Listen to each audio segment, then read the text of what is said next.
Welcome to the Beer Den Podcast. Tonight we're going to be drinking FX Matt Brewing Company's Saranac Clouded Dream Indian Pale Ale.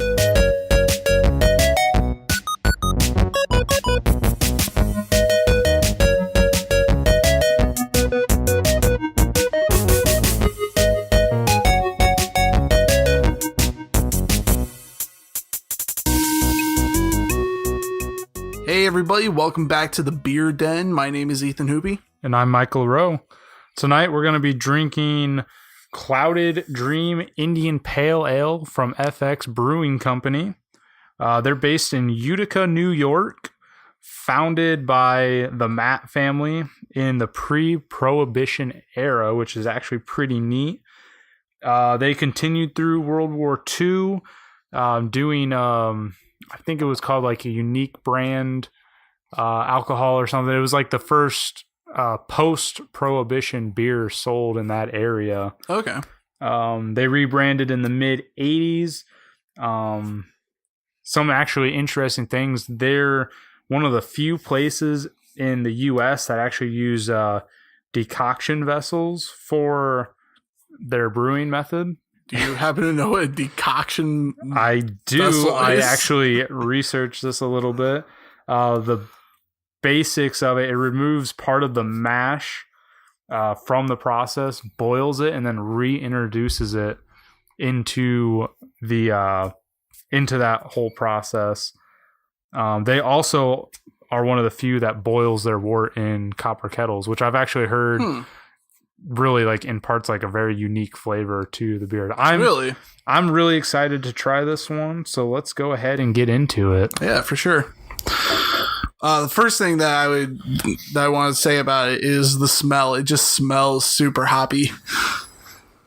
It does. It's really potent. I'm really liking that smell today. Really? I'm not a big fan of IPAs. I know you're not either, but I'm digging on it right now. One thing I've noticed is that I've never hated the smell of IPAs. It really is just the bitterness of them in the taste. So yeah, it's like the smell of it I actually really enjoy, but I'm almost fearful of the taste. It's pretty hazy. Typically IPAs are. I would say it's like golden, like a deep gold, maybe a light amber. Yeah, there's a very slight red to it, but not much. It's definitely a gold. So it's pretty carbonated, pretty fast bubbles rising up from the bottom. Didn't have much of a head when we poured it. Very small head. Yeah, it doesn't have a lot of lacing either, really. Yeah, no, it definitely has less lacing than other IPAs I've had in the past. Yeah, I'm really liking that hoppy smell to it. It tastes pretty balanced to me. It's not overly hoppy. Yeah. The hoppy flavor is present. It's definitely if you enjoy the hoppiness of beer, you're going to enjoy this, but it also is pretty smooth throughout the drink. It's not overwhelming. I've had some IPAs that are basically challenges to try to get down. It's not very dry. Bitterness, I would say moderate. I mean, it's not super aggressive or anything. What do you think of the body of it, though? I think the hoppiness definitely shines through, but I don't know. It's a smooth. It's really smooth all the way through. I kind of get a slight citrus aroma from it. Yeah, no, I would agree with that. A lot of IPAs have that more of or at least some citrusy taste to it. So we rate each beer on a 3-point tier system. Quality being 50 points, which is mostly what we just went over. Yeah. A value based on an average price of $10 for a 6-pack. Based on kind of what we score it in quality, we compare that to the price, and that's what we get for the value. And then design of the overall can or bottle, the packaging, label, and all that fun stuff. This one actually came in at $7.99 for a 6-pack, which I was actually That's very pretty reasonable. amazed. You don't typically find that for a 6-pack of a craft beer. Yeah, no, I think that that's extremely reasonable for this type of beer. And like I think for us, we aren't huge fans of very hoppy beers and stuff, but I think there's a lot of people who really enjoy IPAs, and coming in at that price point, I mean, it's actually really good. I'm impressed with how they kept that down. Yeah, it definitely, I would say it sets it apart from other IPAs because the whole craft beer boom kind of started with IPAs. And so there's almost an oversaturation in the market of them. Yeah. And so to compete, having a lower price, it's definitely going to get people to at least try yours. Yeah, it definitely helps. And the fact that it's a very smooth experience, and you know, it's not overly dry. I get a little bit of dryness, but it's not enough to really like, if you don't like dry beers, it's not enough to turn you away. So yeah, I think it's definitely a very casual drink. I like the design on the bottle. So one thing I look for especially when it's in a bottle, is I like to have the two labels, the one at the neck of the bottle and then the main one. Yeah. I typically score lower if it doesn't have the one on the neck. I think that's a great place to have a little bit about your company, what your brewery is called, just fun stuff like that. This one does have your alcohol, 5.5% alcohol by volume. Yeah, so it's really displayed on this compared to a lot of other beers that almost try to hide it. This one's like in a bright circle. I do like the design. Has a moon and some clouds. I think it's fitting for what the name is. Clouded Dream. It kind of fits. This is like it's a cloudy beer, and you kind of drink it and kind of takes you to the moon. It takes you to the moon.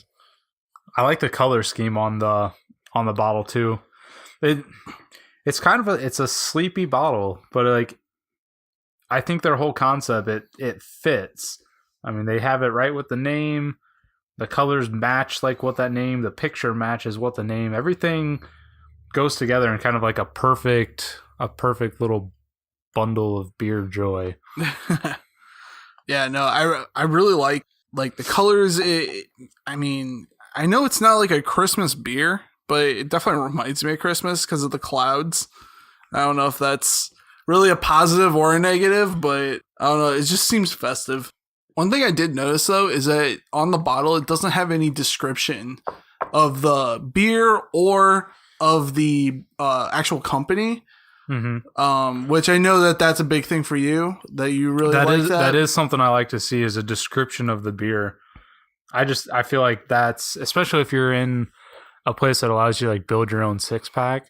Yeah. If you're basing it strictly off the logo, like, it's not my favorite thing. I like to get unique, different stuff. So I want to be able to read a little information. Yeah. You want something that, okay, what is this? Like, sell me on your beer. I want to know. I'm not just going to go in and grab a bunch of IPAs. Like, I'm going to go in and just grab a bunch of random stuff, but I want to be able to like, oh, this is a raspberry ale, or this is a nice cream ale. Yeah. I shouldn't have to Google search every beer I pick up just to get a kind of a description of what it is. Yeah, it's just a nice convenience thing.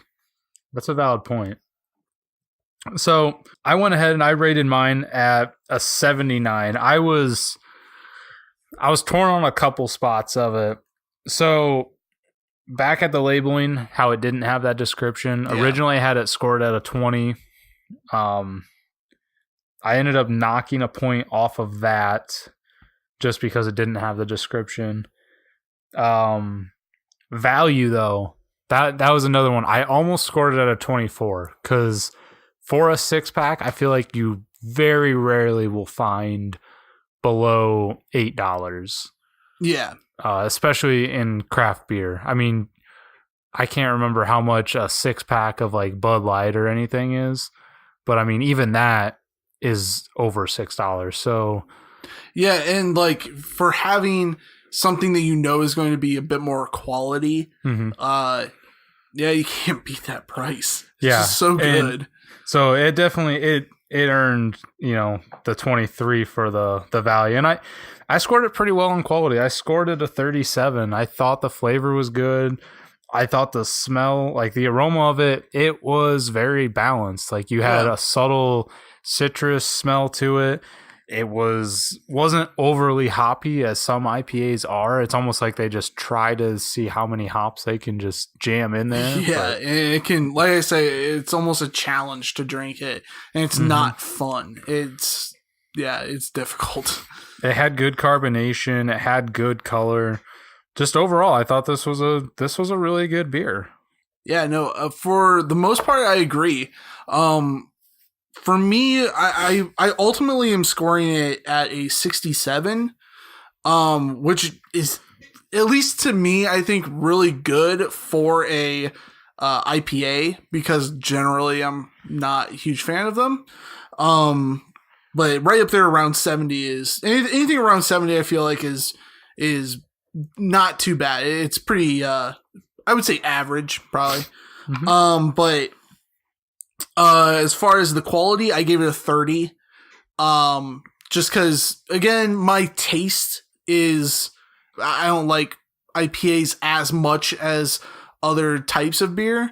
But that easily could be different for other people. So somebody who actually does enjoy IPAs or that hoppy, bitter flavor, they may really enjoy this beer.